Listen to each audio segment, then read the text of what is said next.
What's good, yo? Welcome back to Random Reaction. This time, yeah, we're doing Xavier's Godzilla Mendoza's review of Nick Spencer's run. Yeah, he actually uploaded a video, the video on it. For you guys may remember years ago. I'm pretty sure this was right at the end of Nick Spencer's run. Maybe it was after Beyond had finished up. Around that time, Xavier Mounts mentioned on Twitter that he was going to do a review of Nick Spencer's run, and that's when I was going to probably do my full thoughts on the whole thing, give my whole review rather than doing the separate discussion video like I did for Donny Cates' Venom run. So, you know. Yeah, and that was like a couple years ago, so I thought the video was going to come out soon, but as you guys can see, it took him a couple years to finally get this video out. Kind of surprised, honestly. I also didn't think Xavier at this point, Xavier wasn't even going to do this video, but he has, so yeah, let's just jump right and see what we got. I am very curious to know what Xavier has to say about this, about Nick Spencer's run. It should be fun, going back in this and, maybe like giving my commentary and my thoughts on Nick Spencer's run, in comparison to what Xavier says. Should be fun, man. I'm curious to know if he's going to mention anything about Zeb Wells' current run and Paul, but we'll have to wait and see on that. Or if he's going to mention Beyond. Given the thumbnail, I think he might be mentioning Beyond. But let's see what we got. Let's see what you got for me, Xavier. Nick Spencer gave us our hero back. Yep. And I can't thank him enough. Oh, man, it's so crazy, bro. December 29, 2018, bro. First of all, Xavier sounds a lot younger in this, which, no shit, obviously, it's been like, what, 4 or 5 years since that video, since then, man, Christ. And, back then, I just started college.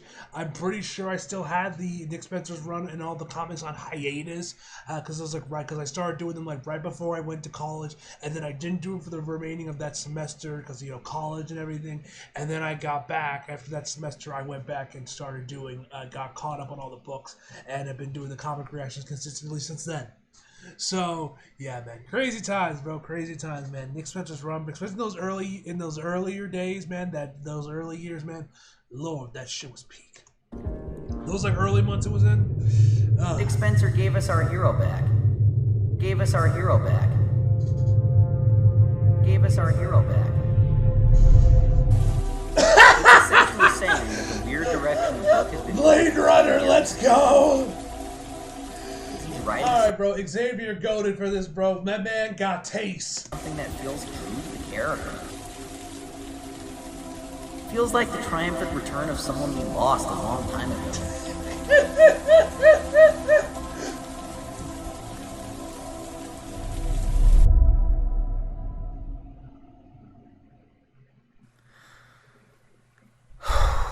Alright, Xavier, what you got for me? Years ago, I made a video praising the initial... Good lord.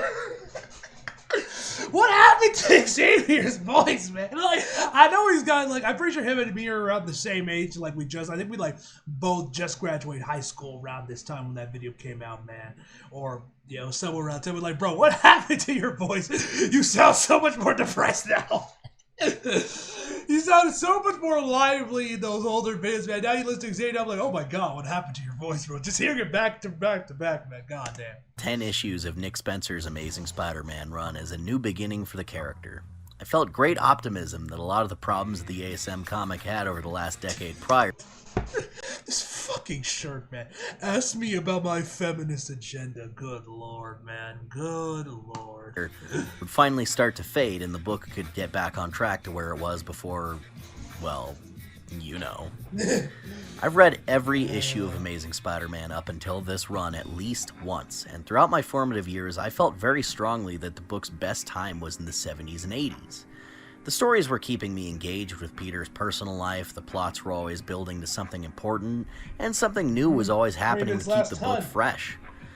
I loved my time with that comic back then, and I'd even start skimming past the fight scenes just to get back to that juicy personal life drama that Spider-Man is known for.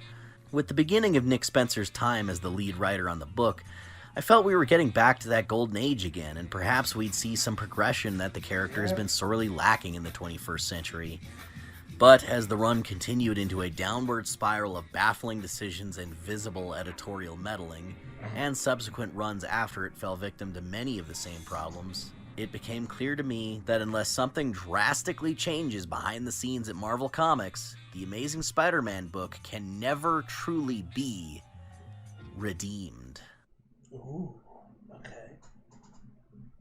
The Spencer run had a solid start by bringing the, at the time, messy status quo for the character back to something resembling more of where he was in the 90s. Peter was roommates with the tragically underutilized Rand Robertson again.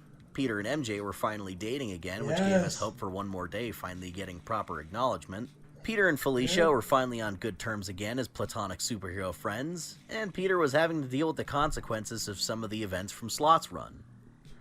I felt at the time that Spencer's Spider-Man books were making an attempt to address criticisms of the book from Dan Slott's historic run on the character, and Dan himself actually replied to the video to offer some of his counterpoints. This was a moment of growth for me because of a few reasons. It made me realize that A, character writing like this is still incredibly subjective, and both of us could make an argument about what counts for being in character for Spider-Man, and both of us could be right from a certain perspective. It taught me to treat my own opinions about handling of characters as less matter of fact, and there's a lot of different angles to look at these subjects from, and that there isn't always a clear, correct answer. I actually agreed with a few of Dan's points here in this thread, but the other bigger thing it taught me is that B, the creators I talk about are real people. They're not far-off magical celebrities that exist on a different plane of reality like fictional characters. They can and probably will see the things that we say about them that can have... Oh god, what the hell? Okay, this is recent too. Let me read this. I need to read this. Hold on. Oh shit, he started this too. He actually called out Xavier too. Okay. To this day, I still get grief because you quoted me saying something I never said. That an enraged fan is an enraged fan. Nonsense. I have been hit with multiple... Bro, it's... First of all, dude, why are you going after Xavier about this after like 4 years since that original video, dude? That's number one. Like, and you sure this is all Xavier's fans, bro? You pissed off a lot of people with your run, and you want to put for haters. I don't think it's just Xavier's people. But I mean, like, listen, I can understand you getting annoyed at people bringing up old shit, especially old shit that you never said or whatnot, bro. But at the same time, bro, why are you giving Xavier shit about this? Like, it's been 4 years. Let's continue. I've been hit with that multiple times this week alone. Can you please make a new video straightening this out once and for all? Bro, why are you... This is so funny to me. That's crazy time because I actually am writing a video to address that as well as a follow-up to the rest of my points from that video now that it's been like 5 years, and I hope and I view things differently. I started writing about 2 weeks ago. Hopefully it'll straighten things out. I knew you were a good egg, sir. Oh my god. A personal effect on them. I'd probably be as defend a plane of reality like fictional characters.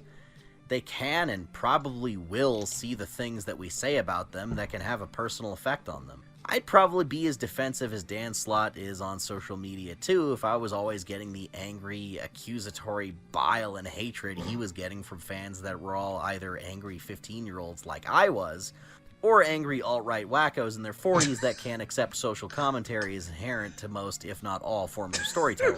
And I realized I don't want to be in either group. I don't want to be an edgy teenager slinging mud and treating creatives like they're bad people for not writing the ship that I like in my fiction. I also definitely don't want to be the type of guy that says things are woke if they have even the slightest hint of social awareness or characters that represent the diverse world we live in. Finally! It seems like I've been... I actually watch him too. Not as much as I used to. I used to watch a lot of his reaction videos back in the day. Haven't really watched a lot of his videos now, but I just find funny pick Tyrone Magnus, man. I enjoy his content, man. I enjoy his content. Especially like his wrestling videos he would do back in the day, man. Some reactions to like Ric Flair and shit. Good shit. I don't know what he's been doing up to now. I don't really watch his videos that much like that anymore, but it's kind of funny he picked him. I figured he'd go with like Geeks and Gamers or somebody else that's like the really low-hanging fruit. A lot softer in recent years. It's because I don't enjoy being angry and bitter. I don't revel in relentlessly trashing things like we all did when we were younger. It's not fun to be pissed off. I try to be fair, and I try to look for the good in things, and I'm still honest when I can't see the good, but I don't have to be completely reactionary and rageful. And for all these lessons, I want to thank Dan for reaching out and offering an opposite end of what I thought was a one-sided conversation. I thought I was just gonna just talk my shit and no one would ever be able to hear it or respond to it or care, but he's a person like me. I don't magically love a lot of his Spider-Man storytelling now after this, but I've made great strides to understand it and realize he's just a guy who loves this character like me. So I can't speak for the toxic fandom, but I can speak for myself. And I do want to extend an apology toward Dan for the way I villainized him when I was a kid for no reason other than a difference of opinion about a silly comic book hero. I've grown up and I've learned. And I'm sorry. Also, Dan never said this quote. That was poor editing on my part. I was trying to use it as a simplified visual filler to explain my feelings on the decisions Marvel tends to make with their popular characters. But if he actually said it... Okay, wait, hold on. What the hell is this actual quote saying? Make with their popular characters. This video's gonna be like an hour long. This video's almost 40 minutes. I've been pausing constantly. This video's gonna be like an hour long. I apologize. Alright, all the self-destructive traits that you have and your friends have, he has. People say to me, who's your favorite Spider-Man villain? My answer is Peter Parker. Yeah, I remember this in the original video.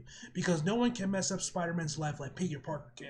If he actually said it, I would have attributed that quote to him, which I didn't. So please stop mistaking this for a real thing that he said, because it's not. I don't know who said it. Someone must have, because I heard it like 100 times and I thought it made sense to use, but I don't know who said this. So with all that being said, how did the rest of the Spencer run go? Did it meet my expectations? Well, I assumed because of the strong start that it would eventually stop focusing so much on addressing criticisms of ASM and start finding its own voice and identity. I was expecting it to start progressing the character forward again in new ways. But the unfortunate reality is that Spencer's Spider-Man books never made it past his first phase of going back to old storylines and trying to put a band-aid on their various blemishes or unpopular choices. I thought Spencer was only disavowing more recent decisions with the character, but he was just starting there and working his way back. Slott's run wasn't the only thing he wanted to go back and tinker with. It was, well, a little bit of everything. ASM in this time period had an unhealthy obsession with correcting mistakes of the past, rather than bringing this anything old JoJo art style type The thing. book's frustratingly slow pacing was always building towards another storyline, attempting to dive back into a previous book and retcon or rewrite a previous writer's contribution. Let's take a look at one of the bigger examples. A huge portion of the book was devoted to revisiting Kraven the Hunter and trying to undo his unfortunate resurrection in Grim Hunt that stole some of the impact of Kraven's Last Hunt. J.M. DeMatteis's Kraven's Last Hunt is one of the best Spider-Man stories ever told. And the tragically dark ending of Sergei Kravinoff taking his own life after a long battle with his mental illness and insecurities about losing to Spider-Man drove him over the edge. But decades later, Joe Kelly's Grim Hunt storyline has Kraven's surviving family members uniting and using a dark magical ritual to resurrect him, something even Kraven himself thought was unnecessary. Kraven was now immortal unless Spider-Man himself killed him, which we know would never happen. Now Kraven's Last Hunt feels like Friday the 13th, the final chapter. It's just a silly title because we know it became historically incorrect, and that ending loses some of its power when we know that. Jason lives. He'll be back. It's probably one of the most ill-advised character resurrections in the history of comics, which will become a theme in this video. Harry. Spencer's run tried to have its cake and eat it too. I think Spencer is fully aware of all the issues that the status quo creates for telling good stories in ongoing Cape comics. Nothing is permanent. Another writer will always want to use this or that character again later on down the line. Nothing can be definitively finite. But he made an attempt to work around this by having Kraven create a near-identical clone of himself that's just several years younger and still in his prime. The story sees Kraven attempting one last... God, bro, I love the art. I forget who the artist is. I believe the artist is Mexican. That's like the one part, because I remember he had like a Spanish-speaking kind of ish name, and I follow him on Twitter. And his art style reminded me a lot of Todd McFarlane. But, oh my God, the art style when this dude was drawing him, man, oh my God, was peak. His artwork, I don't know why they never brought him back after Hunted, bro. His art, oh, and never mind, they did bring him back. I think in like the last issue Nick Spencer's run when Flash came back. The part of the issue that Flash got, I think that's when he came back to draw, man. Love this dude's artwork. God tier. Time to emotionally break Spider-Man so that he can finally This shit break was the curse. peak! But Spider-Man's faith and optimism wins out in the end. So Kraven breaks the curse by becoming Spider-Man in essence and taking his own life once again. It's all very flowery and kind of dumb. He's been re-killed to bring us back to Last Hunt, but Spencer future-proofs the story by leaving behind Kraven's more powerful clone to take up the mantle and essentially be the new permanent Kraven for all other writers to use in the future. Yeah. The story has... And they've actually done some cool shit with him. I remember, like, the X-Force comic recently kind of had a mini arc with him in it where he was, like, hunting down several of the mutants, like Deadpool. That arc was pretty cool. I like what they did with him being, like, this clone. He mentioned something like that he was, like, robbed of birth or something like that. It was some cool shit, man. I like what they did with Kraven, that little arc that was in X-Force recently. Has a lasting effect, but will also allow the cycle of repetition to remain unbroken. The problem with all of this is that it's ultimately sort of pointless in fixing what was broken. The damage has been done. Resurrecting Kraven at all still harms Last Hunt retroactively, and laying him back to rest again can't undo that damage. The Kraven clone running around is still going to be a blemish on that original story by not leaving well enough alone. We devoted dozens of issues to building up this great Hunt storyline for it to ultimately end right where it started. There's still an alive and well Kraven the Hunter running around, and Grim Hunt still exists as part of the story. The effort is appreciated, but it's just unfortunately something that can't ever be fixed, making the effort fruitless. Remember when Spider-Man found the guy who framed his parents for being Red Skull's spies and allowed him to get blown up? No, he didn't. That guy's fine. Remember when Ned Leeds was framed for being the Hobgoblin and died? No, he didn't. He's actually fine. Gog is just a misunderstood little guy. What the hell's happened to Gog? I completely forgot about him. Yeah, he was in their apartment, and they were like Boomerang kept him around. What happened with him? Did that story ever get resolved? I completely forgot how this run ended with him. Did they put him back on his home world? Is he chilling in the sewers? I legitimately can't remember what happened with Gog. Tablet of Life and Death works completely differently, actually. Chameleon's origin story is completely different now. The Isotopic Genome Accelerator works differently, actually. Norman Osborn made a deal with Mephisto, and Mephisto owns Harry's soul. Retcons are a natural part of comic books and long-form serialized storytelling in general, and sometimes retcons can be good. But this is just too much all at once. It's like there's not a single new idea on display here, just riffing on older stuff in the worst possible way to improve it somehow. And this obsession with fixing the unfixable would soon characterize the entire rest of the Spencer's run, leading it to being arguably the worst run in the character's history. Nah, dog, that is cap. I don't know when he wrote this in comparison to where Zeb Wells run is, but I mean, to be fair, he didn't say it is, but he said it is one, and I can kind of see where Xavier is coming from with him saying, like, you know, if it just basically just riffing on other runs and basically just doing nothing but trying to fix itself rather than give its own voice. So I can kind of see where Xavier's coming from with that. But bro, there ain't no way in hell you could tell me that this is worse or anywhere close to as bad as Zeb Wells' current run. Like, I have desperately tried to enjoy the run. If you guys have watched my reactions for that book, you guys know I have been trying to enjoy it, and I more or less have. I've enjoyed it more than I've hated. But oh my god, bro. God. Easily the worst comic book I probably ever read, or at the very least of Spider-Man, bro. Like, it has its moments. There are some parts of it that's really good, man, but Jesus Christ. Paul is just ruining it. Readers have asked me to fix older stories they don't like. Those aren't the stories I'm interested in telling. Stories about stories are never as good as just telling stories. We don't need serialized fiction to mend in paper over older stories. We need them to entertain. You said it, brother. Wait, you said that? Talk about Kindred. I'm dying to not talk about Kindred. I'd rather jump in a wood chipper than talk about Kindred, but let's talk about Kindred. For those who haven't read it, I'm going to get the basics out of the way for the relevant backstory. Harry Osborn went nuts and became the Green Goblin way back in the 80s and 90s with the intent of avenging his father's death. You know this one, it's a classic, arguably one of the best Spider-Man stories of all time. but Harry's heart gives out from the batch of goblin formula that gives him his powers.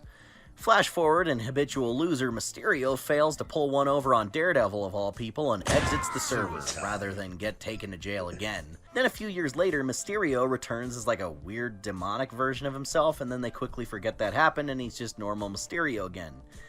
Also, Peter Parker meets these two twins that think that he's their dad, Oh my god, and it turns out that they're actually Norman Osborn's kids who aged way too fast because goblin formula or something.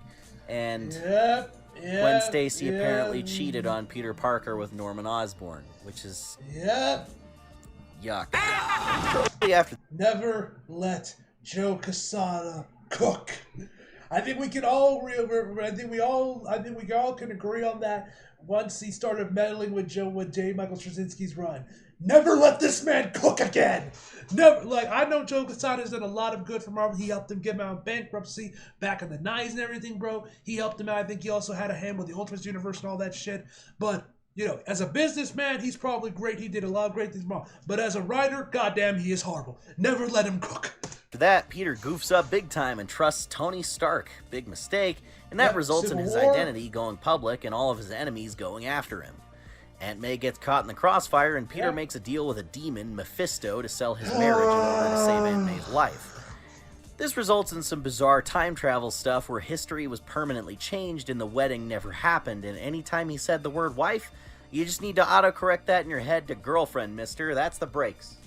Naturally, the One More Day storyline is universally reviled because all of that is a stupid way to undo a marriage instead of just having the characters get a divorce like goddamn adults.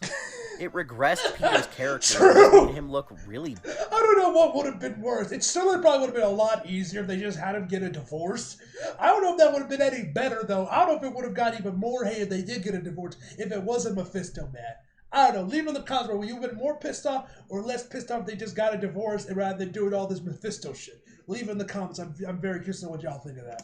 bad to do something that selfish to get the 347-year-old Aunt May like 3 more years maximum instead of just accepting reality. Yeah, bro! Let the Growing bitch up, die! Family members get old and die. But this guy's not allowed to grow up, so Aunt May will be around forever.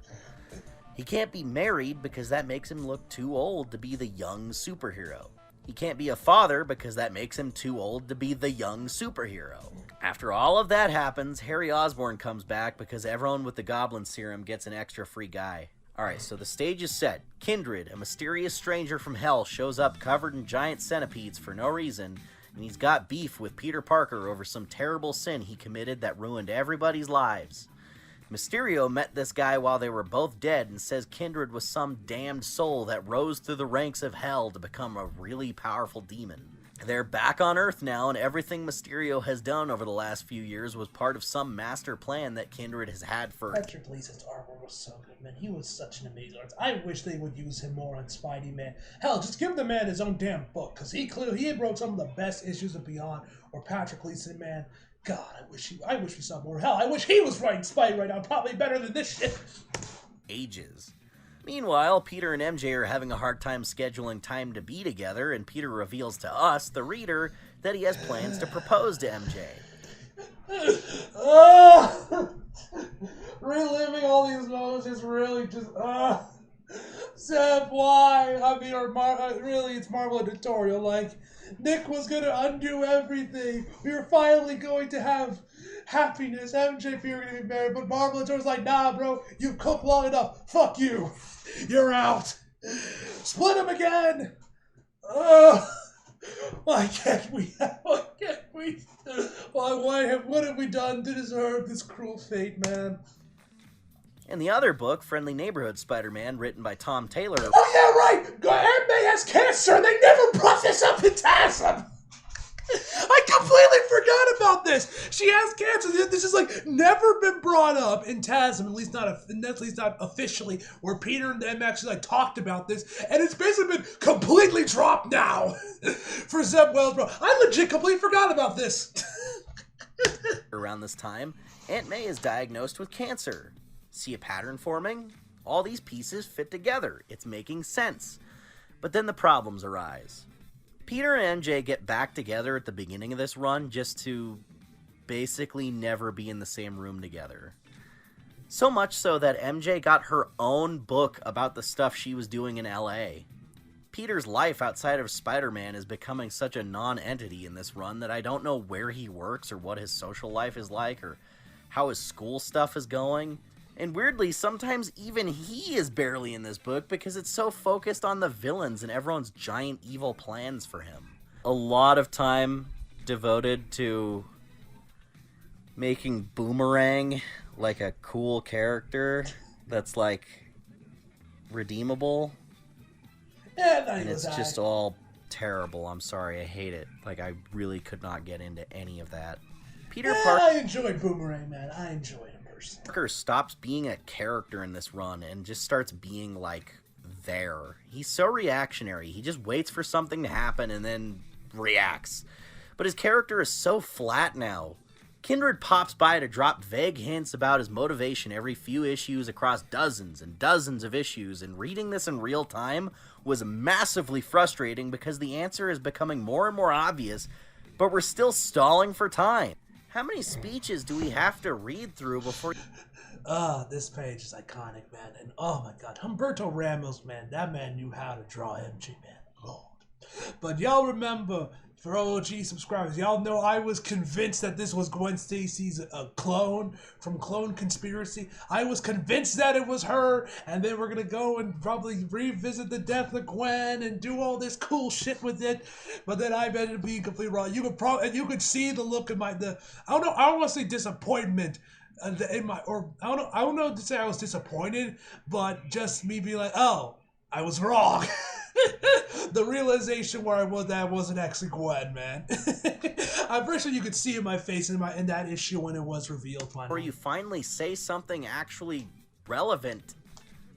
Kindred talks about Peter with familiarity and calls him Pete because they were friends once. Kindred thinks Peter is a selfish bastard that hurts people he loves. Kindred has a fear of Norman Osborn. Kindred remembers this party from a way older issue of the book that Harry Osborn was at. Norman Osborn recognizes Kindred and is like, hey, I'm proud of you, Redacted. So much time wasted. Kindred finally reveals himself to be Harry Osborn, the real one, implying the guy who came back post One More Day is a clone or an imposter, which ruins so many Harry Osborn character building moments by just saying, oh, well, the clone did those. God, the clone fathered a child and got back together with Harry's ex-wife. Oh my god. Alright, this is before my time. That. So, he kills Peter and shows him a vision of him waking up again at the end of One More Day. Like it's the exact same scene. We're back there again. Why did the inker forget to lower the black values for some of this? This looked really amateurish and shitty. This is not how a professional comic book should look. This is Harry's way of saying his return back then was just as wrong as it felt at the time, and he reveals himself as Kindred to Peter. Yeah. Then he proceeds to torture and kill Peter hundreds and hundreds of times in different ways, bringing him back each time because he thinks he deserves that for what he did. Which, by the way, he still hasn't said what that is yet. I haven't even mentioned Sin Eater and the magic shotgun that makes you act nice yet. But I can't figure out where to even bring that up. This is such a clusterfuck already, and I haven't even gotten to the bad part. That's part of the revenge plan, I guess. Bring back Sin Eater and make him use a magic shotgun to make people nice again. So, part of the evil plan is to make Norman have a conscience with a magic wand so he feels bad whenever you go, hey, here's all those bad things you did. Doctor Strange is a guest character in the book and summons Mephisto to interrogate him about why Spider-Man's life is getting with so badly right now by people from hell. And then the book shuts down and things start getting weird. This scene stays in some odd form of stasis for 25 more issues. Like, neither character is allowed to leave the room or say anything that advances the story. Peter loses track of Harry and then has this big therapeutic monologue where it seems like Nick Spencer is talking directly to the reader about how stuck he feels. Peter is spinning his wheels, nothing's getting done, nothing makes sense anymore, he's feeling lost and hopeless. A lot of the resurrections are starting to get ridiculous. I feel like this is a turning point. The behind-the-scenes story for this book has been so vague and unclear, we have no idea what happened while writing this thing. But I think Spencer was trying to clue us in this issue. Again, everything I say about Nick Spencer, or what was going on, or any of the intent behind all of this is purely speculation on my part. There is no evidence to support any of it. It's just what I can interpret from the material. God, please save me. Please help me escape this. Please just set me on fire before I have to explain Kindred anymore. Okay, I guess he wants to hear this one too. Kindred is actually not Harry, but he is. Kindred is not one guy, but two. Or kind of three, somehow. They're Gabriel and Sarah Stacy. Gwen's kids with Norman that aged like 5 times faster than they were supposed to because of goblin form. Alright, listen. I will say this, and I don't know if I mentioned this in my reaction of Nick Spencer's run at the time. I still love, I think Last Remains, Sins Past, and Hunted were his best arcs, man, of Nick Spencer's run. Peak fiction, I would say all three. But I will not lie. Shit got really confusing in those last few issues, bro. Like, once we really started to get in with Kindred, and we started to get in the reveal, and once by the time he started to, like, when Nick Spencer was trying to, like, redact or what's the word I'm looking for about, taking shit out of the canon. I can't think of the word. I'm blanking on. Either way, when he was trying to get rid shit, it's like on the tip of my tongue. Fuck! Oh, that pisses me off. But when he was ever trying to get rid of One More Day, or not One More Day, Sentence Pass, excuse me. Yeah, shit started to get confused. I was like, all right, whatever. Since Pass has been fucking God, I can't think of the word. Whatever. That's all that matters. But yeah, this shit started to get confusing. Formula reasons. At some point they died off panel and Mephisto made them his champions to try to break Peter's spirit.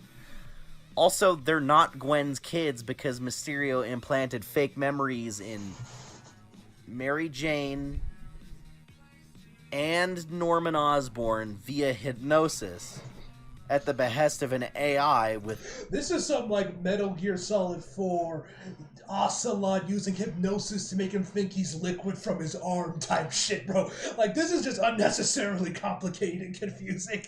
Evil Harry's memories, even though that used to just be a pre-recorded message, but now it's alive and evil AI Harry wanted to pull a prank on everybody by tricking everyone into thinking Norman had kids with Gwen.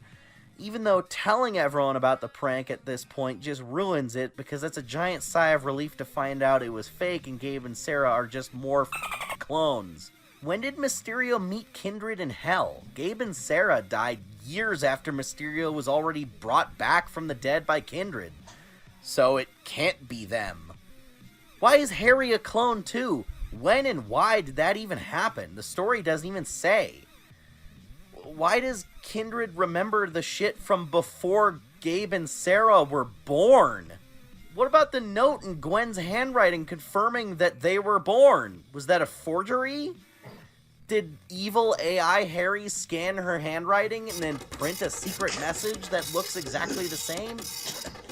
Why did they disguise themselves as Harry for so long? Why do they talk to Pete as if though they're old friends? They don't even know him. None of this makes sense.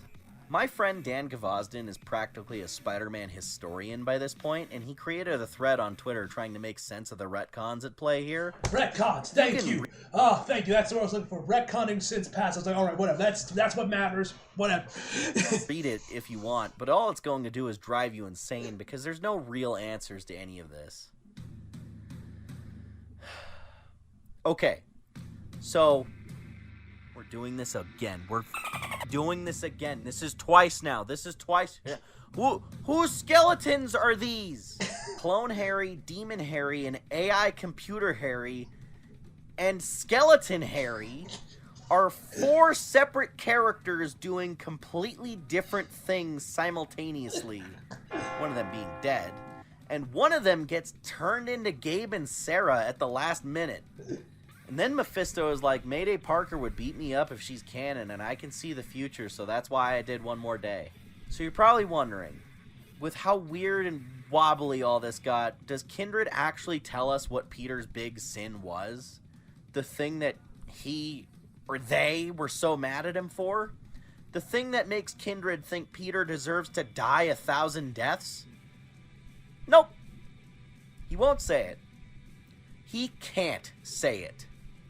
What was the point of all this?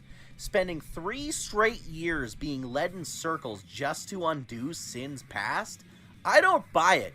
We were all happy ignoring sins past. The book stopped acknowledging it. Fans only brought it up in a joking, wasn't that weird way. None of us took that seriously. It was a joke. And it was all gone and forgotten. Now all that unpleasantness was brought back just to negate it with the worst retcon in the history of comics. When the fix is worse than what was broken in the first place, was it worth it? And what did we actually gain from all that? Gwen Stacy's memory is preserved once again? Even though that character has been dead for half a century? Again, there is no clear answer on what happened behind the scenes, and I can merely speculate, but I think Nick Spencer's mission plan was to undo one more day, and then that got vetoed by the people he works for somewhere along the lines, maybe early, maybe later than you'd think, and you can literally watch the scramble to catch up in those last 20 issues to try to at least undo Sins Past as a compromise, so all the build-up could end up fixing something, anything. And the end result is a story so bloated, sluggishly told, full of pure nonsense and confusing, poorly executed ideas that I just can't do it anymore. I'm tired of being strung along for the big reveal to be pulled out of the writer's hands and turned into more garbage. I can't comment on what Spencer planned originally, but I can guarantee you it would have probably been better than this. I was happy with how this run started, but it ended up devolving into such a disaster that I can't keep investing my time and money into this series that confidently boasts storytelling on this level. This is completely ridiculous. I've heard people defend the Nick Spencer run by saying nobody appreciates the janitor, but Nick Spencer had to do all this, and I completely disagree. These solutions are creating more problems that someone else will have to come along and fix. This is the continuity equivalent to that gag where someone plugs a leak in a boat and then another one springs somewhere else and then they plug that one and it just keeps going. The ship has sunk, guys. My God. I've just hit my wall with Spider-Man as of this run. I think 70% of my life so far has been post One More Day stories, and there's always more teasing about undoing it. There's always hints that Mephisto is right around the corner. He's constantly showing up in other books messing with other Spider-Men. There's always more dangling MJ in front of the readers to get us interested again, like keys in front of a baby. Everything about this comic Then there's Zeb Wells. Good Lord, bro. That's basically what this entire run's been, bro. If it isn't trying to piss off its readers with Paul. Spark joy or excitement in me is gone. The Peter Parker home life drama has been replaced with constant clones and implanted memories and time or multi-dimensional travel. It feels like he's Spider-Man more often than he's not, which at this point feels like a crutch that these stories have put all their weight on. Peter and MJ being together is just a button that they press to keep the fandom interested when they're getting bored, and they have to press it more and more frequently lately. There's basically never any actual new villains or storylines, just more weird sludge made up of retconning older stuff or assassinating characters. Yep. But she's more like a sister. Incest is wincest, apparently, according to Marvel editorial. Oh, brother. I cannot wait for Zeb Wells' run to be over, man. Good Lord, man. I cannot wait for that run to be over. When that run is over, hallelujah, then we can pray and hope to God the next one is at least a little bit better. But that might not happen until like the actual heads of the heads of Marvel editorial, at least I work on the Spidey books lead, bro. Then we might start to get real change. This is literally what's going on with WWE and Vince McMahon, bro. Once Vince is gone, then we will finally be free. We just need our Triple H to come and save us. Oriole has a vendetta against for no reason. I'm tired of being disappointed over and over, thinking Honestly, bro, last Dark Web has probably been the best part of Zeb Wells' run, man. Dark Web was so much fun, man. I had so much fun reading that. It was a really good event and some really good issues, man. I love that art, man. That one was really good, bro. And the artwork was fantastic. And plus, Chasm looks fucking cool, man. I love this design, man. Why does Ben Riley always get all the cool suits? Wrong key. Hey, this will be the run that makes me like the book again. And then having it turn into a flaming wreck. I haven't really loved a Spider-Man story since, I want to say, New Ways to Die. Then Big Time came around, and I know that's a fan favorite, but I just couldn't get into it. Everything since then has been a slow descent into apathy for me. Now I just don't care. None of it matters. Peter Parker could die, I know he'll just get brought back. MJ could get killed off because there's a clear bias against her behind the scenes from the old heads that grew up reading Gwen stories. Although it's kind of weird he picks this one from the J.J. Abrams book he did. That was like its own separate thing. I mean, that's not really even canon. I mean, that's its own separate multiverse thing. So I don't know if that one really counts for killing off Gwen. I mean, or not killing off Gwen, killing off MJ, considering it's its own separate thing with J.J. Abrams and his son. So, I mean, you know, they did kill her off, but like, yeah, I don't know if that one really counts, but yeah, this one, yeah. I don't know why Marvel, yeah, it might just be because they just love Gwen so much and they grow up reading Gwen, like, no, Gwen, like, I'm pretty sure I even mentioned this in a previous, in one of my previous reactions I did for one of the issues stats. I mentioned that around when they did like the whole live show. I think this was at Comic-Con. Might have been or some other type of, or maybe some other convention or some other place like that, when they were holding an event for Spider-Man's 60th anniversary. C.B. Cebulski, I believe his name is, whoever is like the head of the Spider office at Marvel, the head of the Spider-Man office at Marvel, you know, the Marvel editorial team, the ones that are really been the ones pulling the strings behind all this stuff, like Zeb Wells are not our enemy, they are. Mentioned that he said that he thinks Gwen is Peter's true love, not MJ, which I think tells you all you need to know, man, honestly. Against her behind the scenes from the old heads that grew up reading Gwen stories. Them damn old heads! I don't care anymore. Will One More Day finally be undone? Probably not, but if it does, I don't give a shit anymore. I'm over the mystery box storytelling and constant Spider-Verse. I don't give a shit anymore. This shit with Zeb Wells' run was so fucking stupid. Like, they do this whole thing about, oh, what did Peter do? And all it was is that he got traveled to another universe and was brought back by MJ, bro. Literally, that is what this entire reveal was. It is so shit. I didn't even start to realize that until people on Twitter started pointing this out. I'm like, oh yeah, that's what the reveal was. It was just Peter went to another universe. Nothing else. So fucking stupid. I'm over the mystery box storytelling and constant Spider-Verse team-up events. 200 years from now, you and I will be long dead, but Peter Parker's stories will still be coming out with him in college for the billionth time, chasing some girl he's going to break up with eventually. The story has no permanence and no stakes. It's just repetitive, grueling dreck that's made to keep the book going indefinitely because the book makes too much money to ever be canceled no matter how bad it gets. Yeah. There are certainly worse stories coming from the big two, but I think Amazing Spider-Man takes the cake by being so maddeningly mid to low quality for such long stretches at a time. It doesn't need to be good. It doesn't need to be interesting. It just needs to keep existing as an additional revenue stream.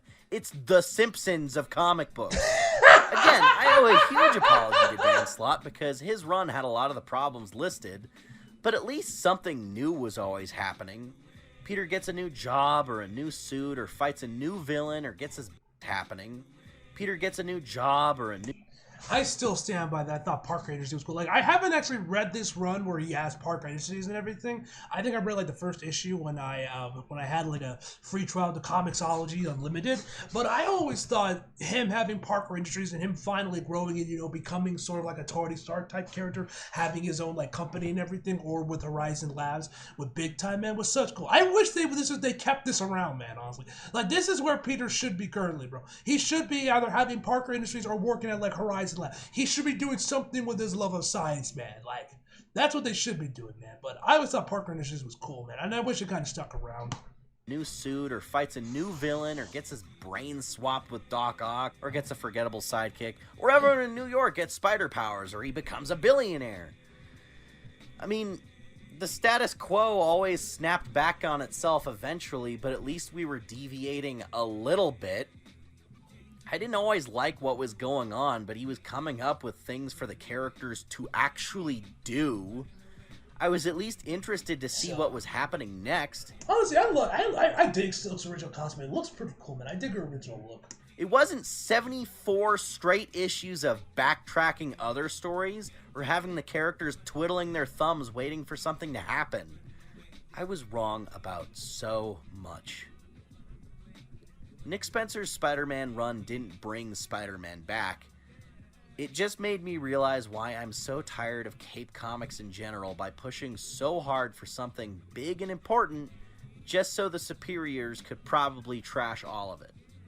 Why are we stuck like this? Why does the editorial staff at Marvel demand that the book continue on like this forever?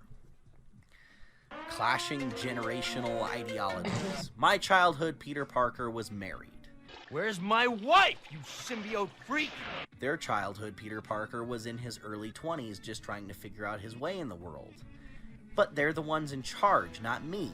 They have the authority to make their vision of him the one that sticks and the one that stays. What I grew up with was a dream that we all woke up from and will never see again in this book.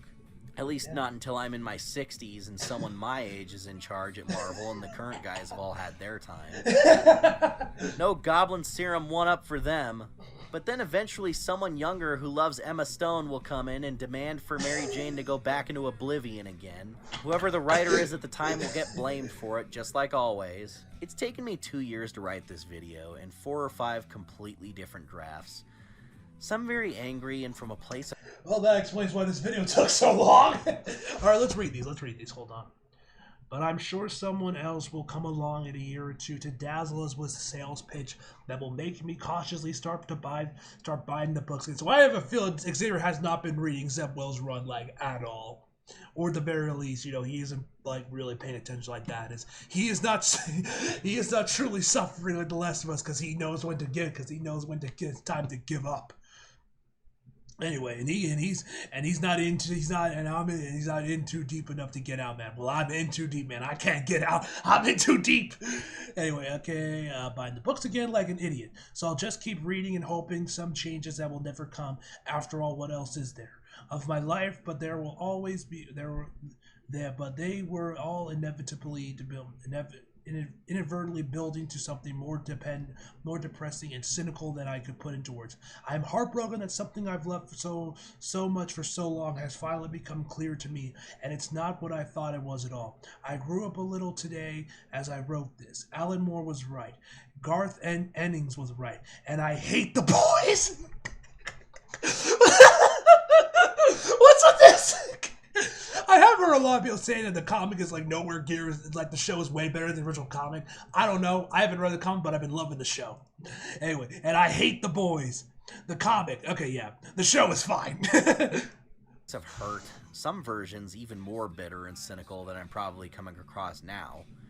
This time, I just want to go for sincerity when I tell you this is a very personal and difficult thing for me. But in a way, I feel like this helped me grow up a little. In like a harsh way. Like finding out the truth about Santa Claus or paying taxes for the first time and realizing that's the rest of your life. I finally realized that the things that have been eating away at my enjoyment of this series affect damn near every popular comic character out there, and it's not something that will go away. Yeah, Lizard syndrome is the default now. Stories without endings just start to get stale after so many years of playing it safe or veering away from so many potential points of growth. I can keep invested in series like Ninja Turtles or Transformers or something, because, you know, those keep restarting and doing new things. It's old stories told with a new filter, or through a new lens, or with a new direction. Or sometimes just completely new stories that have nothing to do with what they did before. Spider-Man doesn't get those reboots.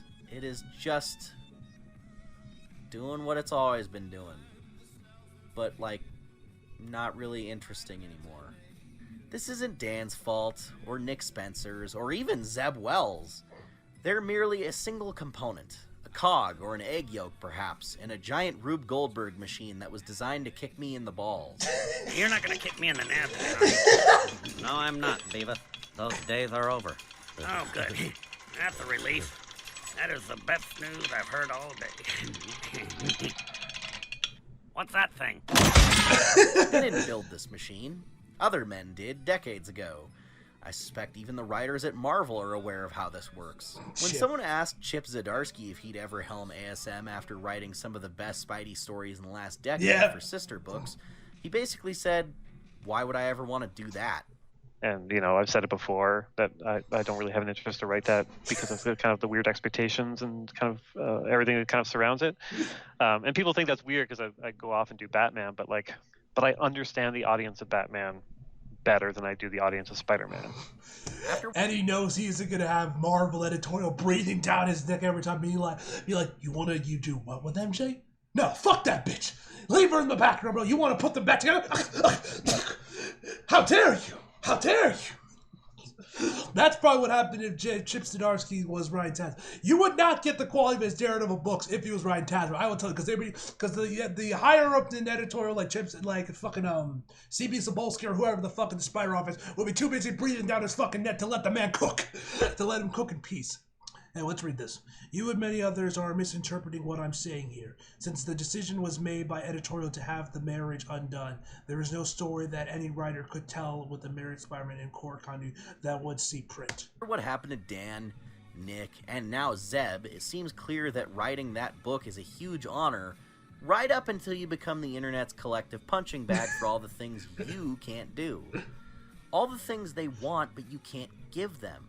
Chip's got the... I'm pretty sure I follow some of these accounts, okay? Wait, right let me see. I think I follow this one. You become the internet's I'm not sure. I follow some MJ accounts. I've definitely seen some of these on my feed a couple times. I've definitely seen a couple of these. This one I've definitely seen. I've seen this account a couple times. Not that one. Not that one. Not that one. That one I've definitely seen a handful of times. But yeah, I've said this countless times in my videos, man, for the reaction. Zeb Wells is not your enemy. He is not our enemy. The Marvel editorial is our enemy. All the things they want, but you can't give them. Chip's got the right idea. It's like when Lex Luthor said, "Do you know how much power I'd have to give up to be president?" Him and everyone else are better off writing the side books that get canceled every year or two. They have at least some leg room to tell decent stories in there. The name keeps changing, but the story stays the same. Whoever writes Amazing Spider-Man is the new public enemy #1 for the fandom until the next guy comes along, and it's not fair to keep picking on them for telling garbled stories while their hands are tied and every idea they have resembling growth or change is getting tossed out by their boss. They're the figurehead that gets all the flack, but at this point, I think they're really only contributing dialogue. Which, I mean, shit, there's flaws there too. Sometimes a good idea or an interesting story accidentally leaks out of the machine's structure and we see a glimpse at something comforting like old times. Yeah, this also, the Tombstone run has probably been like the best single arc of TASM for Zeb Wells' entire run. This run was awesome. Or this arc was awesome. And Isn't Dark Web was a lot of fun. Well, this one was probably the best. I don't know if it's definitely between this one and Dark, which one was my favorite. I think I might give the slight edge to Tombstone, but I had so much fun with Dark Web, I might say I like Dark Web a little bit more. But then again, that was its own like event. But that will never be the default again while the current players are in charge at the highest level at Marvel. Spider-Man is Marvel's flagship character. This could go all the way beyond the editors of his books and straight to the tip top of the company for all we know. Wait, what'd that say? Not this, okay, I always assume it was the writer or editorial who pitched it. Not that some stories, events, etc. come straight from the powers that be, like Identity Crisis. Tip top of the company for all we know. I'm not even gonna say editorial could be the problem. This could be some executive, like an Ike Perlmutter type, that keeps demanding that, no, he has to be the young and relatable hero. I don't know who to blame. And at this point, I'm tired of trying to figure it out. But I know someone is causing this. And while nothing ever changes anymore, I just can't get invested.